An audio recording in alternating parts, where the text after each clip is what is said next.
Pero sa inyo mga chikoy, ako nga pala si Christian, mas kailan bilang si Christian PH at narito tayo ngayon para sagutin yung mga tanong niyo about dito kay Honor or Hunter.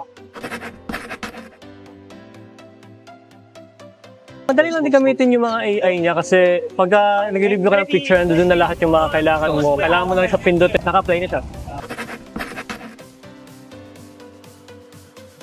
Yung camera capabilities niya ay pumasok na sila sa entry level talaga. Literal na andito na lahat. Kumbaga, sabihin natin na they improve a lot since for the past couple of years ng paggawa nila ng phone nila. Kaya masabi ko na capable na yung mga camera nila para dating sa mga AI features.